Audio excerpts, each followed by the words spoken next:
Boa noite, Marcos. Obrigado pelo convite aí, um prazer poder conversar com você. Opa, eu não estou lhe ouvindo. Estou lhe ouvindo, mas não estou lhe vendo. Tá? É um Tem prazer alguém poder aqui conversar dizendo com que já você, vamos ver está se dá vindo. certo. Isso, eu entrei, você não estava me vendo. Mas acho que dá pra gente ir começando. Acho que dá pra gente ir começando a conversar.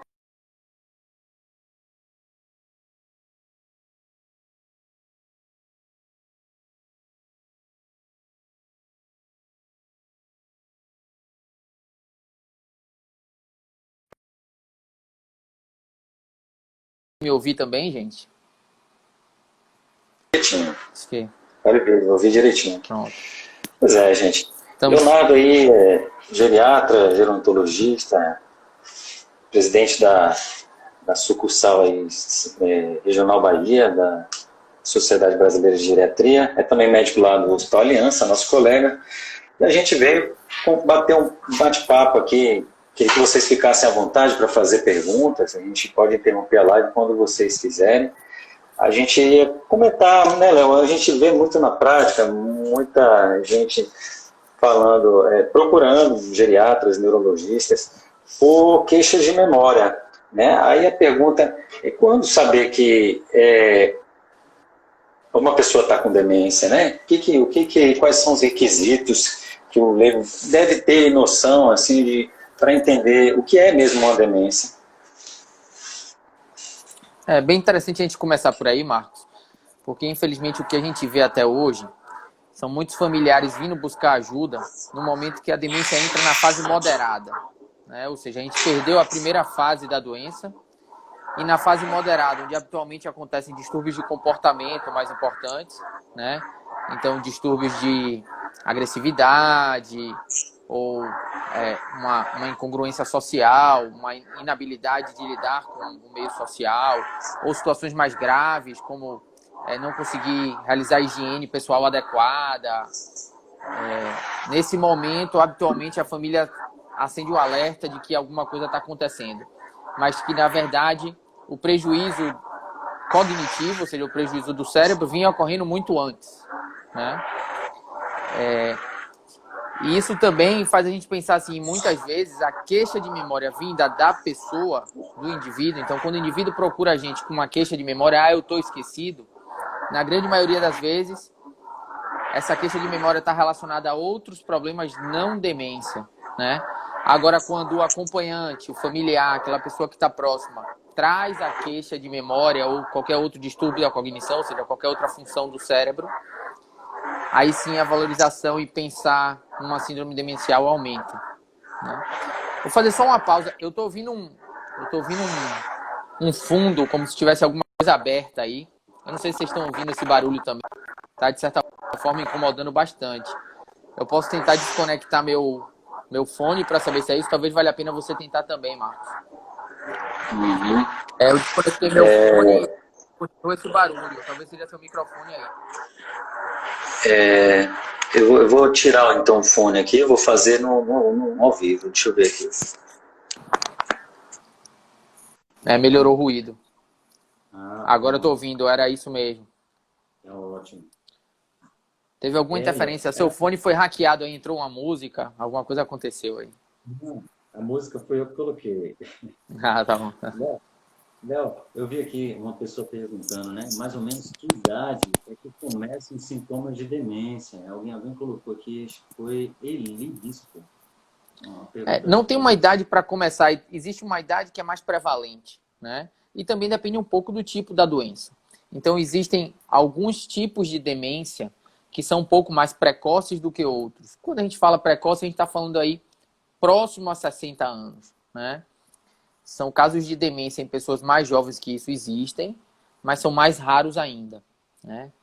A gente lembra que alguém perguntou aí, Alzheimer é demência, né? A gente sempre acaba colocando demência e Alzheimer como sinônimos. Talvez porque a demência de Alzheimer seja mais prevalente mesmo, mas a gente sabe que existem outros tipos de demência, de síndromes demenciais, e elas acometem idades diferentes, né? Acomete, na sua maioria, idades diferentes. A própria doença de Alzheimer tem um tipo mais raro de doença de Alzheimer, que é a doença de Alzheimer de características genéticas. Então, não é simplesmente hereditária, é ligada aos genes. E essa é uma demência que começa mais precocemente, né? Então, é doença de Alzheimer, mas começa de forma muito mais precoce. Então, algumas vezes, até próximo dos 50 anos, a gente já começa a ver alguns indivíduos com esse distúrbio. Mas, habitualmente, é por volta dos 65, eu diria 65 anos, 70 anos, a gente começa a ver principalmente demência de Alzheimer. E se a gente pensar na segunda mais prevalente, que é a demência vascular, que ocorre por lesões cerebrais, do ponto de vista, né, da vasculatura mesmo, pequenos AVCs ou grandes AVCs. Isso também habitualmente pode acontecer no momento de um AVC, então pós um grande derrame cerebral. A gente pode evoluir com demência, e aí vai ser na idade que esse evento aconteceu, né? Pode acontecer um pouco mais precoce também, a depender dos fatores de risco daquele indivíduo para ter um derrame. Mas pode acontecer também aí nessa faixa de 65, 70 anos, à medida que pequenos insultos cerebrais vão se somando, né? E a gente acaba aproveitando vivenciando aqui, isso. tem alguns familiares meus, e é uma história assim, bem comum encontrar em qualquer família, mas especialmente na minha, né? Tem meu avô, e aí todos os parentes da família, os irmãos dele, todos tiveram Alzheimer, né? Mas todos eles tiveram por volta dos 70, 80 anos, né? Alguns deles tinham hipertensão, né? Outros diabetes, outros já tinham tido AVC, né? E muita gente fala, puxa vida, eu vou ter demência, né? Eu vou ter Alzheimer, enfim. E aí eu insisto em dizer, não, eu como neto, não tenho a mínima preocupação em relação a isso, né? Porque alguns perguntaram, é hereditária, né? Vila Oficial perguntou aqui, é hereditária? Pode ser, se acaso começar, como o Léo comentou aí, for aquela, começa por volta dos 50 anos, 40 anos, aí você vai ter pai, filho e neto comprometido, né? E habitualmente cada vez mais precoce, né? São doenças aí que tem uma hereditariedade muito forte, né? Só comenta mais sobre isso, porque assim, os fatores que levam a pessoa a gerar Alzheimer ou qualquer outra coisa são fatores que a população em geral está exposta, né? E o fato de ter tido maior número de pessoas assim não implica que isso seja hereditário nem tampouco genético. Né? Existe uma diferença entre genético e hereditário, né? Mas no ponto de vista, se você tem muitos casos de doença de Alzheimer, especificamente doença de Alzheimer na família, você tem mais um fator de risco para desenvolver doença de Alzheimer. Mas apenas um fator de risco numa série de vários fatores que a gente tem, inclusive a idade. À medida que a gente envelhece, aumenta o risco, né? A gente sabe que existem outros fatores de risco, por exemplo, trissomia do 21, né? A síndrome de Down, é um fator de risco para desenvolver doença de Alzheimer, né? De maneira geral, a prevalência, a incidência nessa população é maior. Então, existem fatores de risco. E o fator hereditário, ou seja, história na família de doença de Alzheimer, é só mais um desses fatores de risco. Lembrando que talvez o que seja mais importante para a gente controlar, então, assim, se você me diz, poxa, eu tenho muitos casos de doença de Alzheimer na família, vale aquela máxima de que o que faz bem para o coração faz bem para o cérebro. Então, é importante que a gente se cuide, né? Que a gente tenha uma alimentação saudável, atividade física, mantenha o peso adequado, controle bem nossas doenças crônicas, principalmente hipertensão, diabetes e dislipidemia, para que a gente diminua o risco de ter uma doença de Alzheimer no futuro, tá? Então, existe aí é como se fosse um fator de risco a mais você ter casos na família. Diferente da doença genética, né? A doença de Alzheimer genética, que é muito mais rara. Talvez alguns de vocês estejam assistindo essa live tenham visto aquele filme Para Sempre Alice, né? Talvez tenha sido a forma mais clara para a gente discutir essa doença genética. É uma pessoa que teve uma doença muito cedo. E essa é uma doença genética e dominante. Então, se o seu pai ou a sua mãe passa esse gene doente para você, você vai ter a doença, tá? Então, se você tem um pai ou uma mãe com a doença, você tem 50% de chance de desenvolver essa doença. É uma chance bastante alta, né?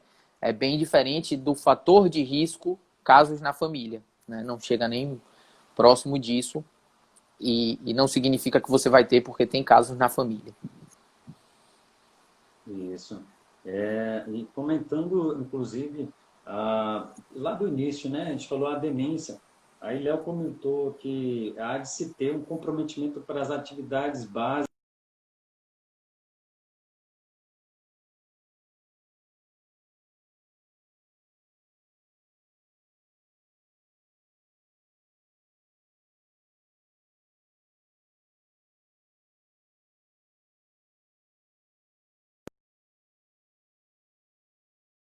Travou.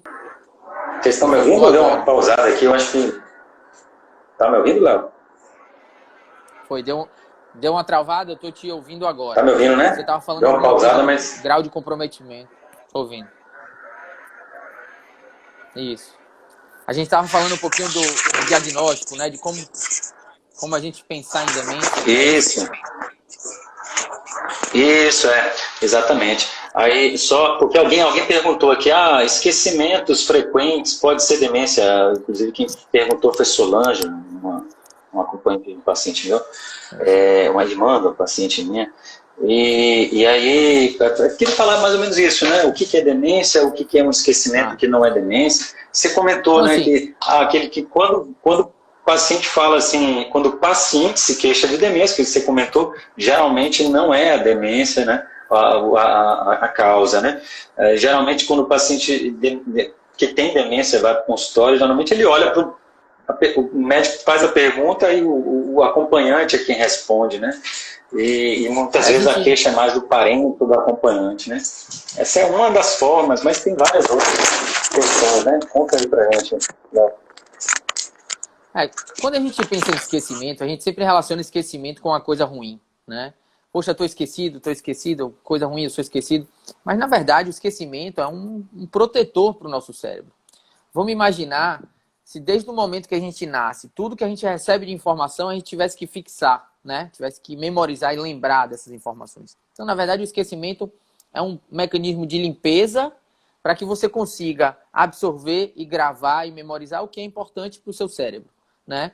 Então, se a gente pensar em esquecimento como não sendo uma coisa ruim, esse já é um primeiro passo para a gente saber se o esquecimento é um esquecimento que está gerando um problema ou não. No mundo que a gente vive hoje, no momento inclusive atual de pandemia, né, e no mundo moderno com altos níveis de estresse, o estresse se tornou a causa principal de esquecimento, principalmente nos mais jovens, né? Então, a maioria das pessoas abaixo de 60 anos que chega no consultório se queixando de que está esquecido, esse esquecimento habitualmente está relacionado a estresse crônico, a ansiedade, até mesmo a depressão. O cérebro da gente não funciona bem sob estresse continuado. A gente foi feito para se estressar, mas se estressar num momento, em outro momento está sob baixo estresse, né? E viver na maior parte do tempo sob baixo estresse. Então, na verdade, o que o cérebro está fazendo é, no momento que a gente tem muitas preocupações, ele está dizendo para você, olha, você tem que lembrar disso, você está me dando importância para isso, então eu não quero saber das outras coisas. Então, esquecer onde deixou a chave do carro, onde guardou os óculos, o celular, deixar de fazer alguma tarefa que tinha para fazer. Isso é muito comum no momento que a gente vive sob estresse, né? Então, no momento que a gente tem muito estresse e ansiedade, o cérebro não está funcionando bem por conta desses fatores. Quando a gente pensa em esquecimento mais voltado para o diagnóstico de demência, e aí eu falei um pouquinho que habitualmente a pessoa não tem o reconhecimento de que está esquecido, isso está fazendo prejuízo para ela, a gente estabelece o diagnóstico de demência quando a gente tem um esquecimento, né? Então a gente chama de déficit cognitivo, porque não é simplesmente a memória, qualquer função do cérebro pode estar alterada. Então, uma alteração da função do cérebro. A gente tem que ter alteração dos testes, então tem que ser, não pode ser só referida. Então a gente começa com uma alteração do cérebro referida pelo paciente ou pelo acompanhante. A gente faz testes cognitivos, eles têm que estar alterados, e a gente tem que ter um prejuízo funcional.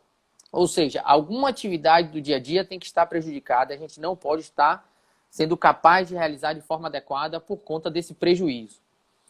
Eu costumo sinalizar, e aí a gente que tem a preocupação, poxa, será que meu pai está esquecido, meu marido, minha esposa, meu irmão, que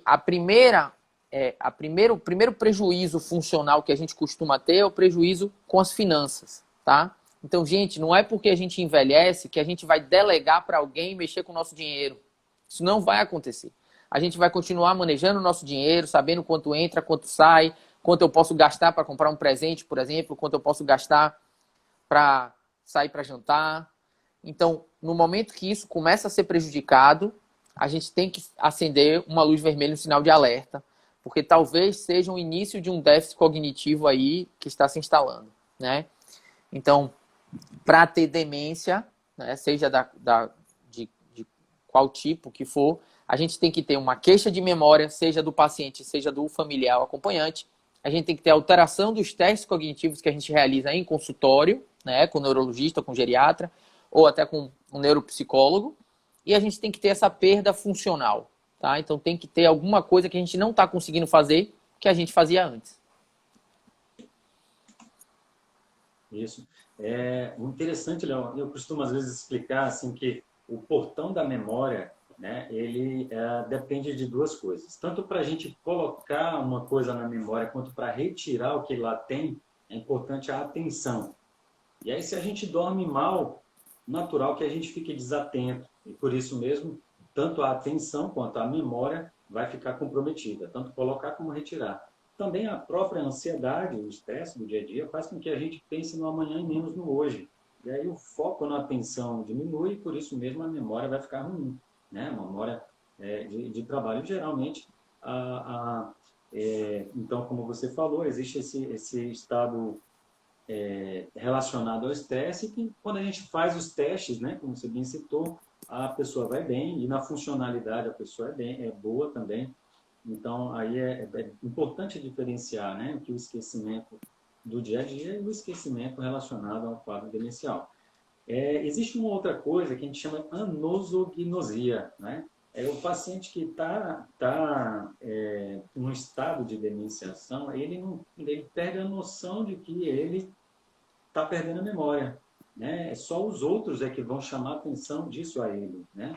E por isso mesmo, essa importância prática de entender que quando o paciente não está nem aí para a perda de memória dele, né? Isso é preocupante. Né? A gente Ao sabe que contrário, que é menos importante, né? em fases iniciais da demência, o paciente pode ainda ter insight, né? Principalmente as pessoas que têm maior nível socioeducacional, eles podem realmente chegar e dizer, olha, não estou bem, tem alguma coisa que não está funcionando bem. Ele pode ter no início, nas fases iniciais, isso. Não é incomum a gente ver, mas a gente sabe também que em algum momento ele perde isso, né? Então, no momento que a síndrome demencial avança, habitualmente ele perde a capacidade de perceber que está esquecido, né? Então, essa queixa dele nem sempre é a mais importante. Por isso que a gente, sempre que está investigando em consultório algum paciente que está com queixa de memória, a gente precisa ter uma informação externa, seja uma informação de um acompanhante, uma informação de um familiar próximo, né, para que a gente possa confirmar isso que esteja acontecendo, essa queixa de memória, para daí seguir os passos, né, que, como eu falei antes, quais são os passos? Chega a queixa de memória, a gente faz testes cognitivos e a gente tenta descobrir se há prejuízo funcional, né? Daí para frente, exames laboratoriais, exames de imagem, são muito mais para afastar outras causas, né? Afastar causas potencialmente reversíveis de déficit cognitivo. Eu vi uma pergunta logo no início aí, existe reversibilidade da demência, né? Existem algumas causas, sim, que são potencialmente reversíveis. Eu posso dar alguns exemplos. Hidrocefalia de pressão normal. Quando o líquido no cérebro, ao redor do cérebro, não está drenando da maneira correta, isso gera um aumento da pressão no cérebro, ele não funciona bem. Se a gente realiza um procedimento cirúrgico que aumenta essa drenagem, normaliza essa drenagem, o paciente pode recuperar todo o déficit que ele tinha, né? Alterações de vitamina B12, hipotiroidismo e até mesmo depressão. Eu colocaria a depressão como uma possibilidade de... Não chega a ser uma síndrome demencial, mas um déficit cognitivo que é potencialmente reversível. Então, pacientes com depressão, às vezes, entram num grau de apatia e desatenção que tem prejuízo funcional. A gente chega a não conseguir realizar atividades do dia a dia, mas a gente pode reverter essas causas, né? Transtornos do sódio, né, Léo? É muito comum, às Isso. vezes, a gente encontrar um vizinho que está com desidratado, às vezes está usando diurético, aí fica com sódio baixo. Eu lembrei de mais um também, que você comentou sobre o sono, né? A apneia do sono, síndrome de apneia e hipopneia do sono. Pode ser potencialmente reversível. Quando você faz o tratamento adequado, o paciente pode melhorar bastante a cognição, né? Agora, a gente sabe que existem demências irreversíveis, infelizmente, e de maneira geral, progressivas, né? Ou seja, vão piorando ao longo do tempo. Alzheimer é a principal delas, a mais prevalente. A demência vascular segue aí muito próxima, né? Nos estudos que não são aqui do Brasil, ela entra em segundo lugar. A gente sabe que pode ser aí quase empatado com a doença de Alzheimer. Muitas vezes as duas acontecem juntas, né? E, de maneira geral, essas duas causas principais de demência são irreversíveis e tendem a ser progressivas, né? Irreversíveis e intratáveis, na verdade, incuráveis. A gente realiza tratamentos que envolvem medicações e tratamentos não medicamentosos, mas, infelizmente, a gente não tem a cura dessas doenças, né? E tem, assim, neuroinfecções, né? Também, sífilis e tal, né? Às vezes também traumatismo craniano, então por isso às vezes o exame de imagem é importante ver se não tem sangue dentro da cabeça, né? Às vezes, que pode ser Isso. reversível. Você lembrou de outras duas causas reversíveis, né? A infecção, principalmente o sífilis, e algum tipo de sangramento intracraniano crônico, que a gente pode drenar também e fazer o cérebro voltar a funcionar bem, é verdade.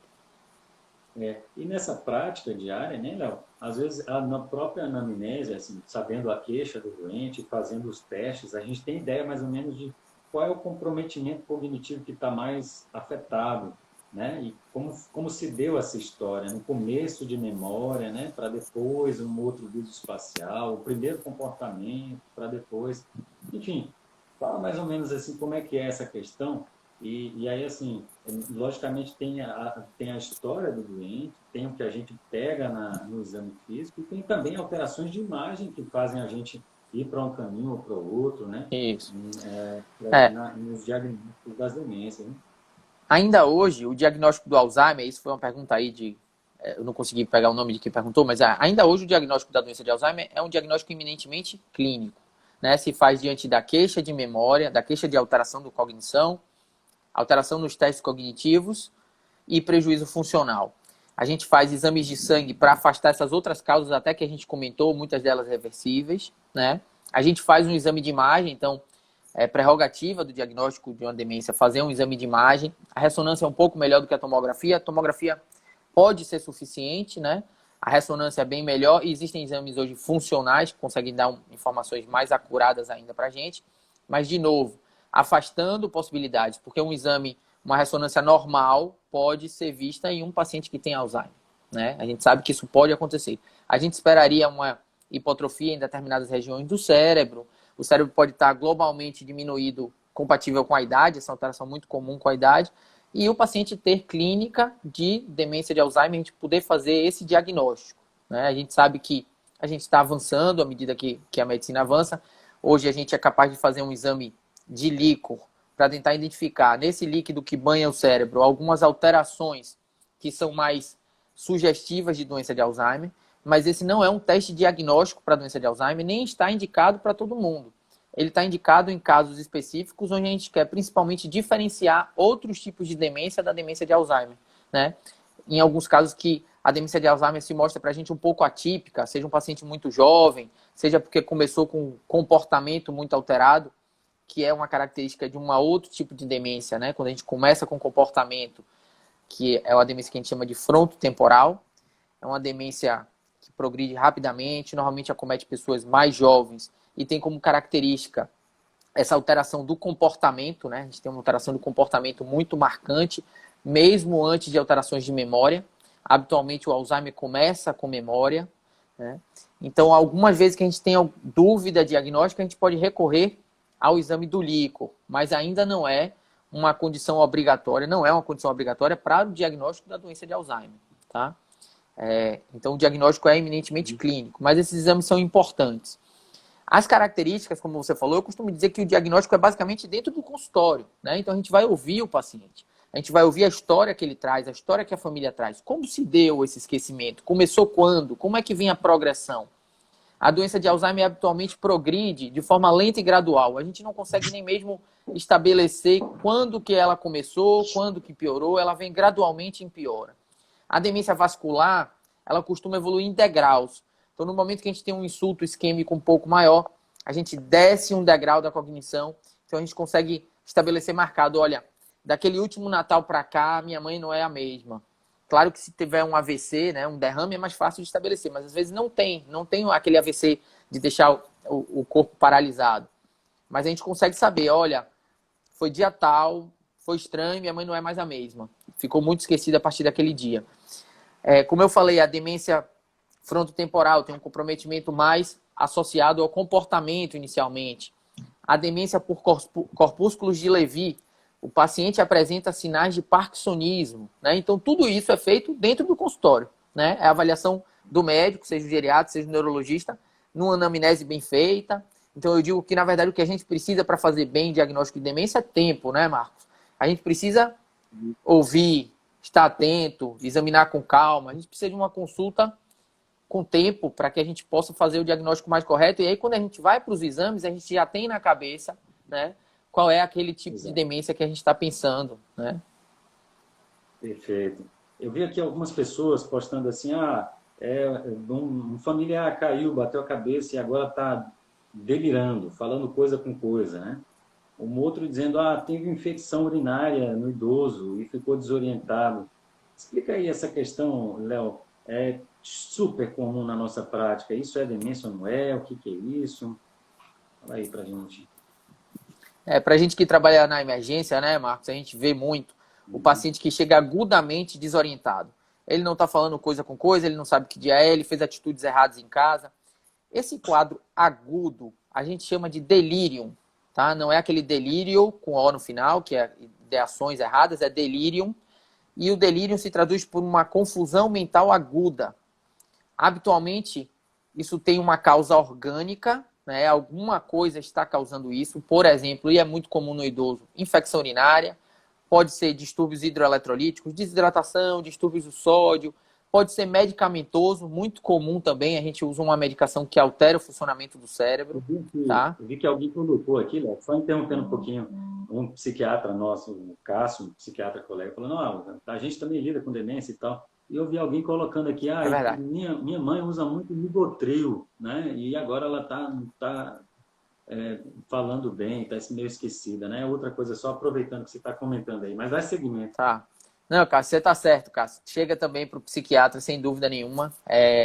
E graças a Deus vocês também são médicos que são capazes de fazer esse diagnóstico, porque tem uma consulta voltada para o doente, né? Que é o mais importante para a gente. A gente não pensar somente nas doenças, mas pensar no paciente. Isso faz toda a diferença. Então, eu estava falando do delírio, né? Então, toda vez que a gente tem um quadro agudamente estranho de modificação, chamar isso de demência, na maioria das vezes é incorreto, tá? Tem alguma coisa acontecendo que a gente deve procurar, pesquisar para resolver. Seja a medicação, seja a infecção, seja pancada na cabeça com sangramento. Pode ter sido realmente um AVC.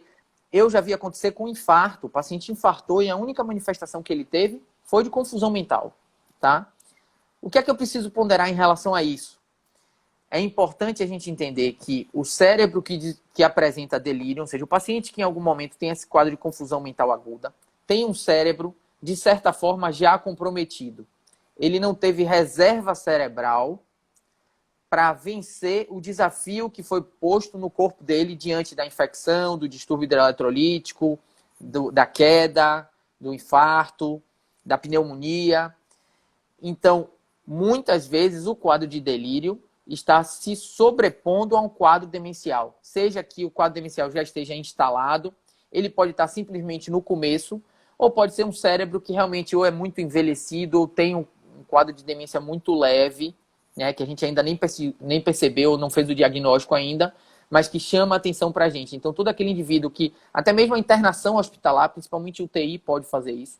Então, todo aquele indivíduo que desenvolve esse quadro de confusão mental aguda, merece ser investigado para causas potencialmente reversíveis e tratáveis que estejam levando a esse quadro, mas merece, num segundo momento, resolvido aquele quadro, resolvido a internação, ser investigado quanto a questões cognitivas, né? Tem que pesquisar a demência nesse indivíduo também, mas é um quadro diferente. Então, eu costumo dizer que dar diagnóstico de demência no pronto-socorro e até mesmo no hospital é muito complicado, né? Eu diria até inadequado, a não ser que você sente, faça uma história prévia, entenda o paciente antes.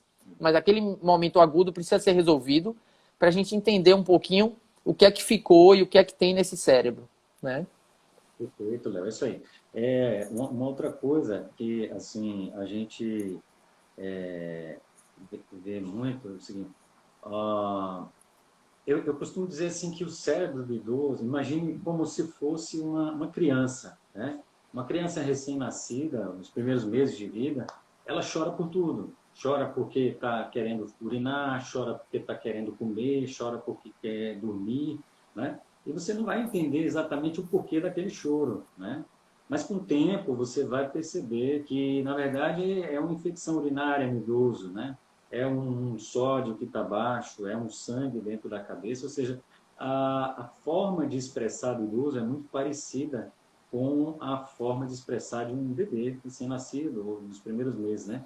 E a gente entendendo esse jeito, a gente percebe o porquê do idoso estar muito agitado, hiperativo no ambiente hospitalar, né? Por que ele está muito embotado, meio sonolento também, do mesmo jeito, né? Que a gente chama de delírio, estado confusional agudo.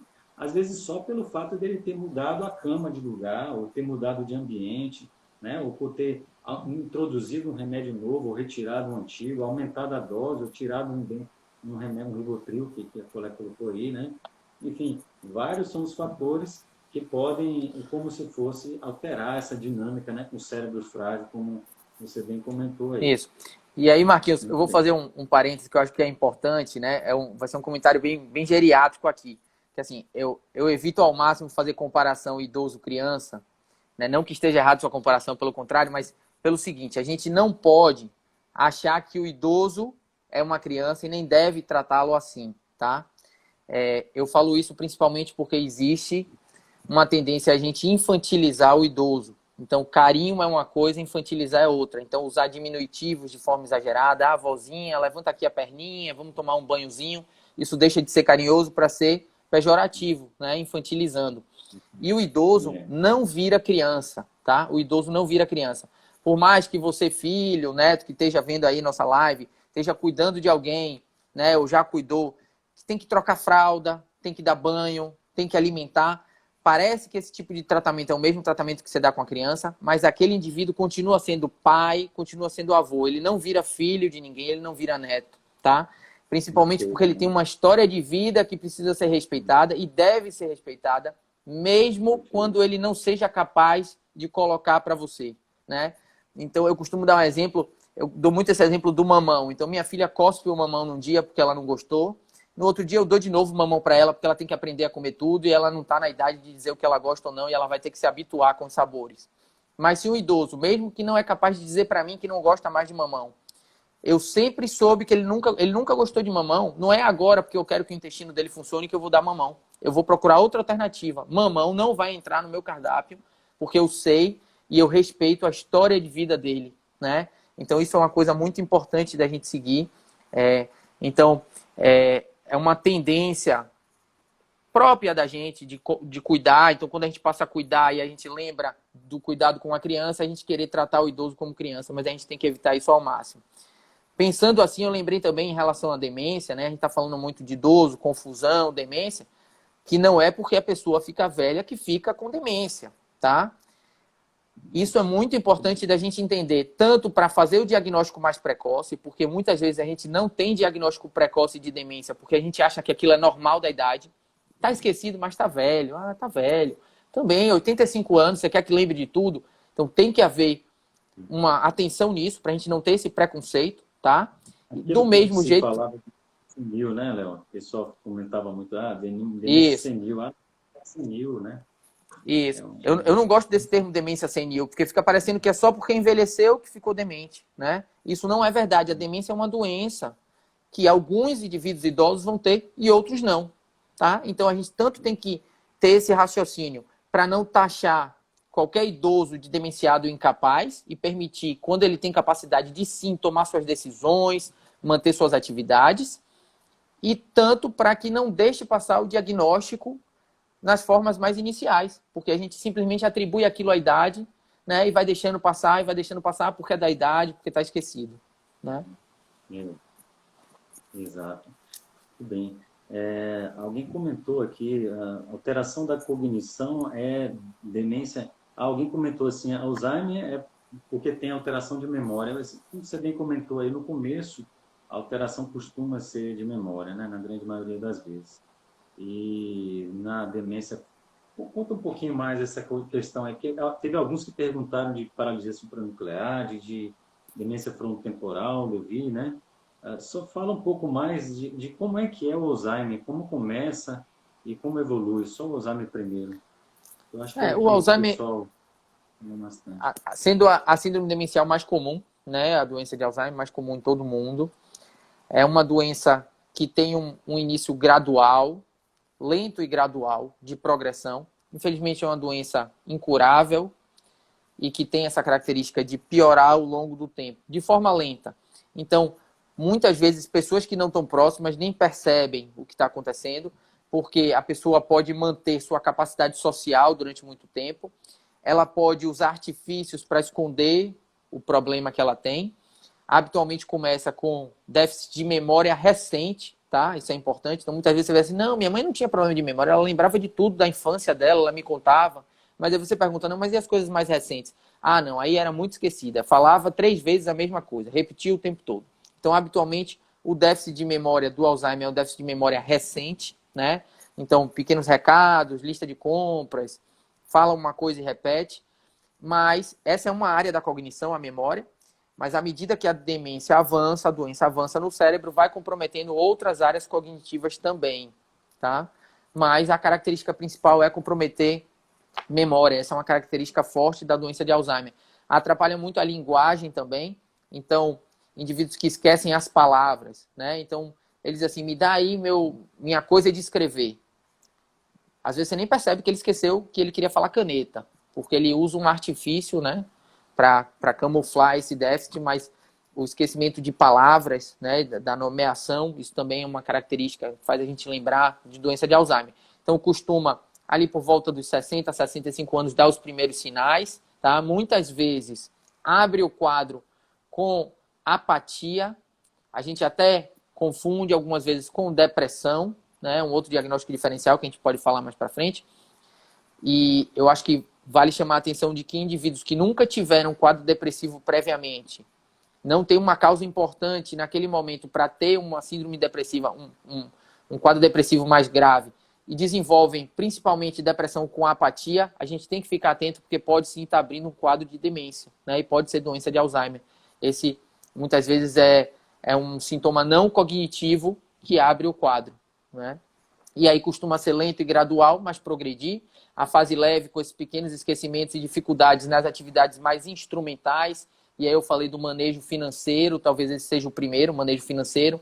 Muitas vezes você esquece habilidades mais finas, e aí você pode começar, a mulher pode começar, né, a pessoa que cozinha, errar a receita, ou nem errar a receita, mas ter que olhar a receita que está escrita, aquele prato que faz há anos e agora tem que voltar às anotações, né? Isso costuma ir piorando. Na fase moderada, a gente começa a ter, a gente pode apresentar distúrbios de comportamento, então a alteração no cérebro é maior, e aí a gente pode ter uma inabilidade com o social, né? Se comportar de maneira inadequada, pode ter agitação, agressividade, violência.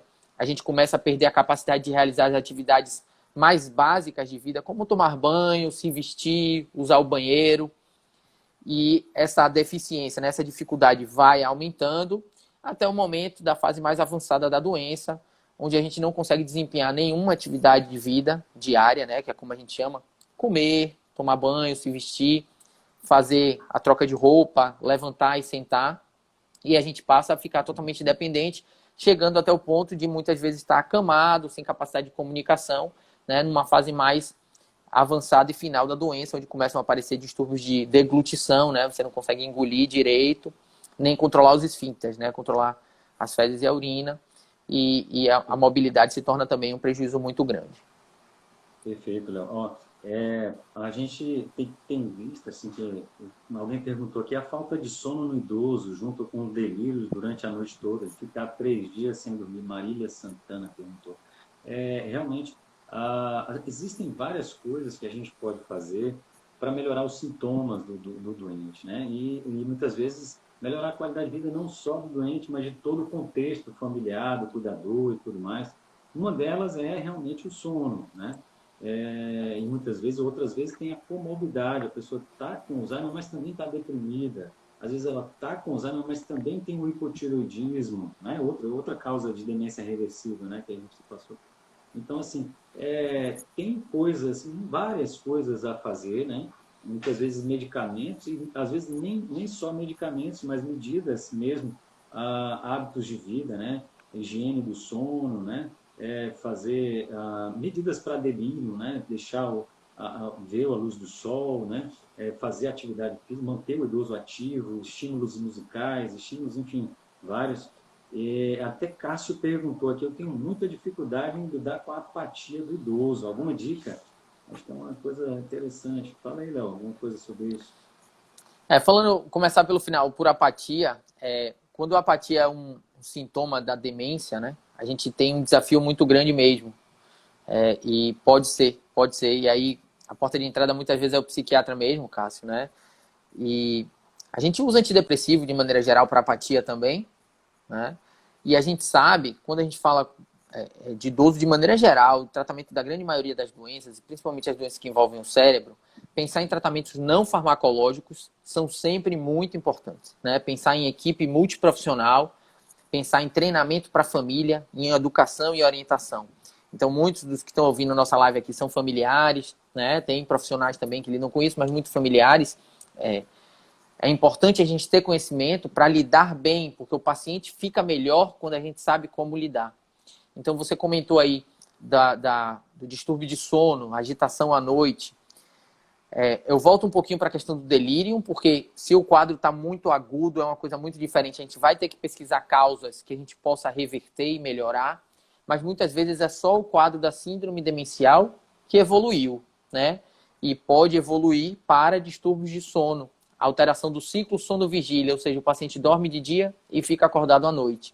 E aí, existem diversas medicações que a gente tenta, mas a gente sabe que toda medicação, gente, ouçam isso, toda medicação tem um lado ruim, tá? Então, quando a gente decide usar uma medicação, a gente tem que ponderar muito que o benefício esteja sendo maior do que o prejuízo, então tem que ter um benefício para você passar o remédio, tá certo? Então, quando a gente decide tratar um paciente que está com distúrbio de sono, a medicação vai ser importante muitas vezes, vai ser necessária, porque a gente sabe que quem cuida, ficar acordado à noite é extremamente desgastante, extremamente difícil, né, para a pessoa que cuida. Mas a gente tem que entender que medidas não farmacológicas, ou seja, não usar remédio, pode ser também muito importante, muitas vezes mais seguro até do que usar um remédio. Então, não deixar o paciente dormir durante o dia, fazer atividades com ele, atividades que ele goste, entreter o paciente, e aí a terapeuta ocupacional ajuda muito a gente nisso, né? Fazer até um exercício com a fisioterapia, o educador físico, a gente poder fazer uma atividade que desperte ele durante o dia, para que a gente deixe as horas de sono para a noite, tá? De maneira geral, o idoso necessita de menos horas de sono para fazer o seu ciclo. Então, se a gente deixa ele cochilar durante muito tempo durante o dia, ele perde essas horas para a noite. Atividades, situações, você falou aí de higiene do sono, um ambiente calmo para dormir, né? Sem tela, sem ter uma rotina de sono. Então, talvez um banho morno, um chá calmante. Essas rotinas ajudam muito. Ajuda a gente que não tem nenhuma síndrome demencial. O paciente que tem síndrome demencial, rotina ajuda muito. Estabelecer rotinas, tá? Deixa ele mais orientado, deixa o corpo dele mais fisiologicamente preparado para aquele dia. Então, é importante a gente entender que muitas vezes a gente vai precisar de profissionais de outras áreas, né? E a gente usa muito isso na geriatria, é muito importante para a gente trabalhar em equipe, para que a gente consiga, junto com o familiar, tratar o paciente também com medidas não farmacológicas. Até porque, infelizmente, os remédios para as demências são remédios ainda com benefícios muito pequenos, né? Então, a gente usa remédio para a doença de Alzheimer, mas a gente sabe que, infelizmente, não traz o resultado que a gente gostaria, né? Nem mesmo conseguir frear a doença a gente consegue. A gente tenta desacelerar o processo um pouco, né? Isso. Alguém perguntou aqui, acho que foram duas perguntas muito parecidas. Sérgio Personal falou, veja qual é a importância do exercício físico, né, para a prevenção da demência. E outras pessoas, uma outra perguntou, eu posso prevenir a demência desde cedo, desde jovem, né? De que forma eu posso diminuir o risco, mesmo tendo um fator hereditário, enfim, de que forma é que eu posso Isso. evitar esse grande mal da sociedade, né? Eu ia comentar isso. A hora passou rápido, viu, Marquinhos? Já só faltam Acabou, 7 minutos. né? Assustador como passou rápido. A gente tem muitas perguntas, mas eu acho que falar sobre prevenção é muito importante e é uma preocupação da gente, né? Como eu me previno da doença de Alzheimer? O que é que a gente sabe hoje? A gente sabe que manter hábitos de vida saudável reduzem o risco de doença de Alzheimer. Que hábitos são mais bem definidos de reduzir esse risco? Atividade física regular. Atividade física regular previne doença de Alzheimer, tá? É bom para o cérebro, como eu falei, também é bom para o coração. Então, de maneira geral, o que a gente já sabe, a gente comenta muitas coisas que são boas para o coração, né? Para evitar infarto, evitar AVC também são boas para o cérebro em relação à doença de Alzheimer. Então, atividade física regular. Não fumar. Beber pouco. Beber pouco faz bem, beber demais já passou do ponto, também prejudica o cérebro. Manter uma alimentação saudável e balanceada, mantendo especialmente dentro do peso, né? Evitar o sobrepeso e a obesidade. Controlar bem as doenças crônicas, isso é muito importante para a prevenção de Alzheimer. Então, controlar bem seu diabetes, controlar bem sua hipertensão. Então, à medida que a gente vai envelhecendo, a gente vai acumulando doenças crônicas, isso é com a maioria das pessoas. A gente precisa controlar bem essas doenças, ou seja, ir regularmente no médico, fazer os exames que são cabíveis, tomar os remédios que devem ser tomados. A gente deve evitar remédios inapropriados. Olha que interessante, a gente falou um pouquinho sobre o Rivotril, não queria falar a marca, mas não importa. Eu costumo chamar dos tarja preta. São medicações que têm o seu papel, né? A gente sabe que a psiquiatria usa muito porque tem que usar. A gente usa também na geriatria, mas a gente tem que entender qual é o papel dele e quais são os riscos de usá-lo, principalmente de forma crônica, né? Então, existem medicações que estão associadas também à perda de memória, tá? Tratar da apneia do sono, alguém comentou aí, a apneia do sono basicamente se trata com CPAP, é um aparelhinho que você usa para dormir, né? Algumas vezes requer cirurgia, mas não é meu campo de especialidade, mas é mais raro, né? Perda de peso, né? Não. Perda de peso, sem dúvida nenhuma, ajuda muito, é verdade, porque melhora a via aérea. Então, o que é que a gente falou aqui de prevenção? Atividade física, não fumar, beber pouco, se alimentar bem, manter o peso, controlar bem as doenças crônicas. E aí vem talvez um último passo que é muito importante, a gente comentou sobre isso já no início da live, reduzir o estresse. A vida que a gente leva hoje, o nível de estresse crônico que a gente está submetido, e nessa pandemia tudo piorou, né? A gente está estressado por conta da doença em si, que veio cheia de estigmas, a gente está estressado por conta da política, a gente está estressado por conta da economia, né? A gente tem medo da doença, da família, então hoje o nível de estresse que a gente vive é muito alto, então a gente precisa ter artifícios para redução do estresse, seja a própria atividade física, que é ótima para isso, atividades de lazer e distração, meditação, yoga, acupuntura, a gente cada vez mais precisa usar esses artifícios para sair um pouco do estresse. Porque a gente sabe que o sofrimento crônico e o estresse crônico no cérebro também é fator de risco para a doença de Alzheimer. Por mais incrível que isso pareça, né, a gente vê algumas vezes o quadro abrindo depois de um estresse maior. Né, a gente sabe que aquele indivíduo já tinha alguma fisiopatologia no cérebro, mas diante de uma situação mais grave de estresse, falecimento do ente querido, né, uma falência, aí você simplesmente abre um quadro de demência, tudo começa a aparecer, né, diante daquele sofrimento. Alguém perguntou aqui, a partir de que idade pode procurar um geriatra? E também Eu costumo, eu costumo dizer que... tá. Eu tenho uns 3 minutinhos aí para a gente falar. Eu costumo dizer que a idade certa de procurar o geriatra é no momento que você decide que quer envelhecer bem, tá?